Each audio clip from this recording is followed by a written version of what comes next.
So we finished Hatchet, but this second book, we were all wondering, why do we have a second book if he was saved in the last book?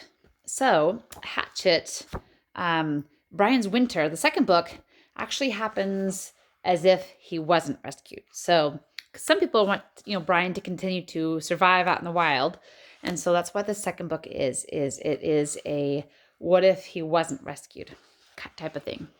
Okay, so chapter 1. Fall came on with a softness, so that Brian didn't realize that what was in store, a hard spine Northwoods winter, until it was nearly too late. He had never thought he would really be here this long. After the plane crash that marooned him in the wilderness, he had lived day by day for 54 days until he had found the survival pack in the plane. Then another 35 days through the northern summer, somehow living the same day-to-day pattern he just started just after the crash. To be sure, he was very busy. The emergency pack on the plane had given him a gun with 50 shells, a survival .22 rifle, a hunting knife with a compass in the handle, cooking pots and pans, a fork, spoon, and knife, matches, 2 butane lighters, a sleeping bag, and a foam pad, a first aid kit with scissors, a cap that said Cessna, fishing line, lures, hooks, and sinkers, and several packets of freeze-dried food. He tried to ration the food out, but found it impossible, and within 2 weeks he had eaten it all, even the package of dried prunes, something he hated his whole life. They tasted like candy, and they were good, so good he ate the whole pack in one sitting. The results were nearly as bad as when he gutted himself on the gut cherries when the plane first landed. His stomach tied in a knot, and he spent more than an hour in his latrine hole. In truth, he felt relieved when the food was gone. It had softened him, made him want more and more, and he could tell that he was moving mentally away from the woods, his situation. He started to think in terms of the city again, of hamburgers and malts, and his dreams changed. In the days, weeks, and months since the plane had crashed, he dreamed of it many times. At first, all the dreams had been of food. Food he'd eaten, food he wished he'd eaten, food he wanted to eat. But as the time progressed, the food dreams seemed to phase out, and he dreamed of other things. Friends, his parents, always the worry whether they wanted to see him or not. Sometimes they were back together. He wished he had, But with the supplies from the plane, his dreams changed back to food when it was gone, in what seemed a very short time. A kind of wanting hunger returned that he had not felt since the first week. For a week or two, he was in torment, never satisfied. Even when he had plenty of fish and a rabbit or fool bird to eat, he thought of the things he didn't have. It somehow was never enough, and he seemed to be angry all the time. So angry that he wasted a whole day just slamming things around and swearing at his luck. When it finally ended, wore away was more like it, he felt a great sense of relief. It was as if somebody he didn't like had been visiting and he had been finally gone. It was then that he first really noted the cold. Almost a whiff, something he could smell. He was hunting with his rifle when he sensed the change. He awakened early, just before first light. He decided to spend the entire day hunting and get maybe 2 or 3 fool birds. He blew on the coals from the fire the night before until they glowed red, added some bits of dry grass with bursts of flame at once, and heated water in the aluminum pots that had come to the plane survival pack. Coffee, he said, sipping the hot water. Not that he ever really liked coffee, but something about having a hot liquid in the morning made the day easier to start, give him something to think, plan his morning. As he sipped, the sun came over the lake, and for the 100th time he noted how beautiful it was. Mist rising, the new sun shining like gold. He banked the fire carefully with dirt to keep the coals hot for later, picked up the rifle, and moved into the woods. He was instantly hunting. All sounds, any movement went into him, filled his eyes, ears, mind, so that he was a part of it. And then it was then that he noted the change. A new coolness, a touch, a soft kiss on the cheek.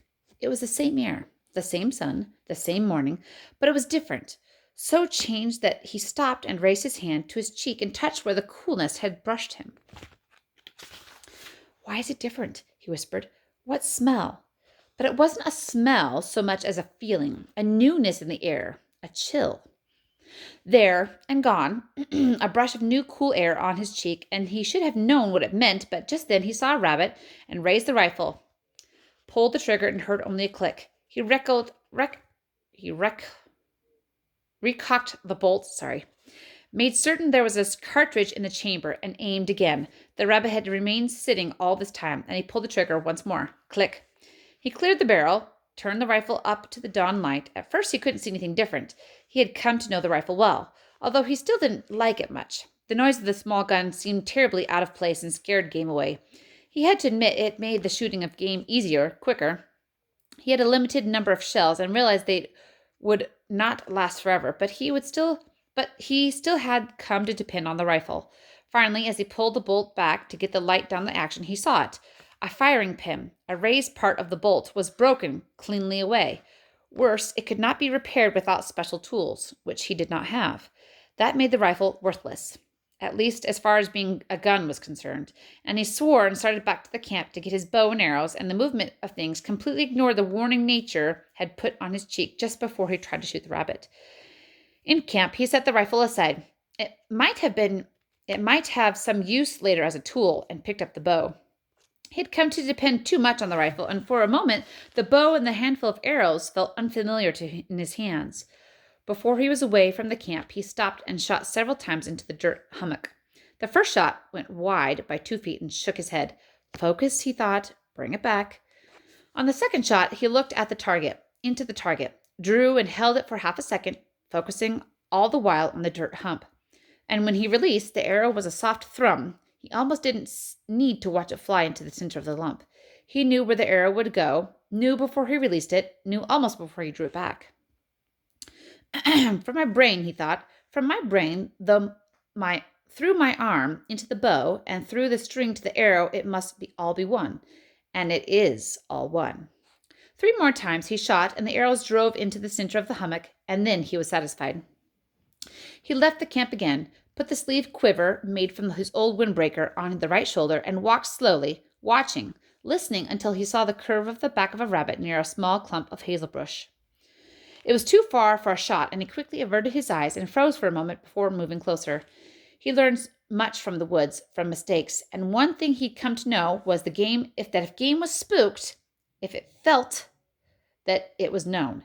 It was always better to look away, move sideways instead of directly toward it. And he worked now to the left, letting the brush cover his movement until he was no more than 15 feet away from the rabbit. He drew the bow, aimed for the center of the rabbit, and released it when he felt the arrow would fly right. It took the rabbit almost exactly in the center of its chest and drove through cleanly, killing it almost instantly. They were not all this clean, the kills, and he was grateful. He had not grown accustomed to killing in spite of how much it had to be done. He had learned this. Nothing that lived, nothing that walked or crawled or flew or swam or slithered or oozed, nothing, not one thing on God's earth wanted to die.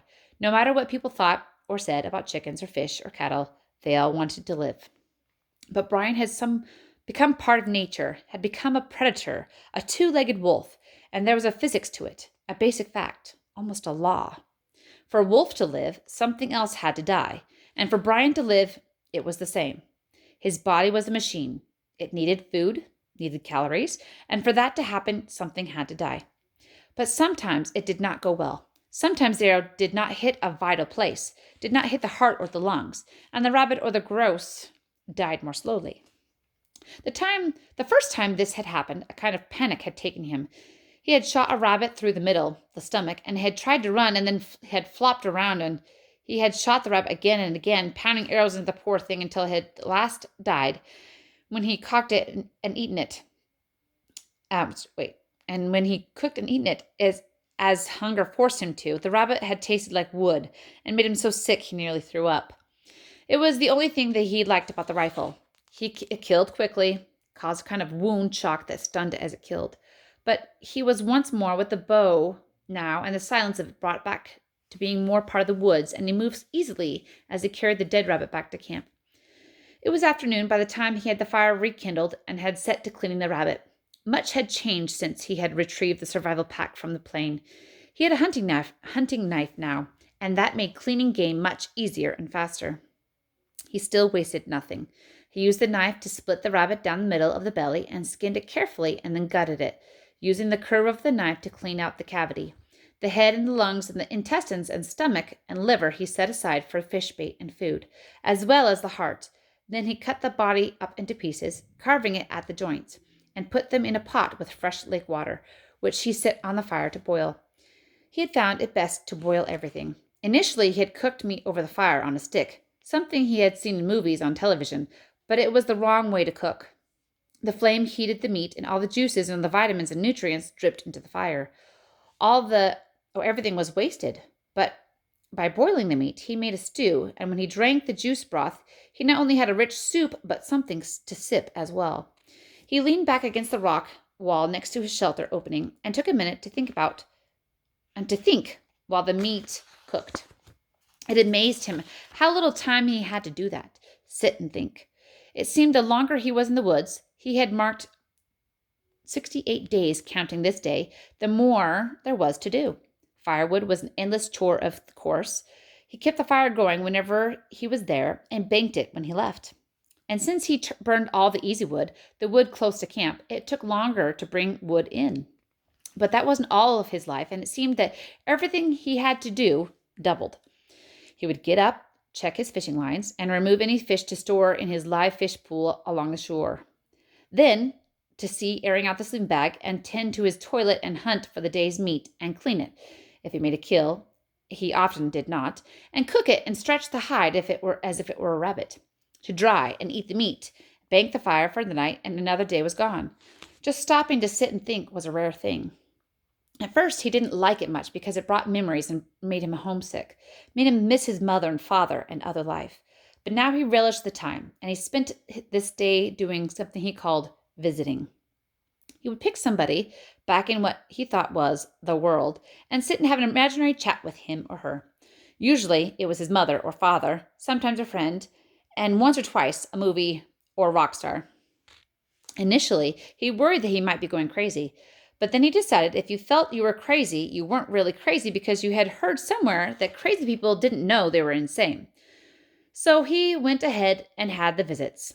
He sat now and visited with his mother.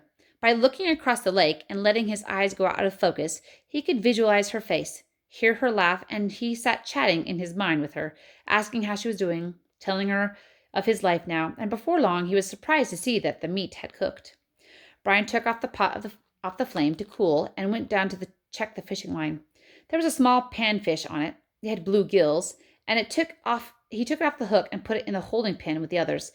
It was his only saved food, the little pool of fish, and no matter how small the fish, he kept them all. He had learned that as well. Food was everything, just everything, and none of it, not even the smallest fish, could be let go. When he arrived back at the shelter, the meat and broth had cooled and he ate quickly. Flies had come when he gutted the rabbit, and they stayed for dinner while he ate. He brushed them away as he ate and the meat off the bones and drank the broth, a full quart. Then followed him as he went back to the lake to clean up the pot and only left him when there wasn't a smell of food anywhere in the area. He stacked wood for the night fire and made his bed by restacking the mattress of pine boughs and unrolling the sleeping bag and foam pad, and here he got another warning that he ignored. When he slid into the bag and turned so that he felt the heat from the fire on his face coming through the opening, it did not feel uncomfortable. He snuggled down into the bag and felt glad for its warmth, and he thought that this was the first time he felt glad for heat for the season, that it was growing colder. Somehow, it eluded him. He closed his eyes and went to sleep like a baby. That is end of chapter 1. Hopefully you enjoyed, and I will see you guys soon for chapter 2.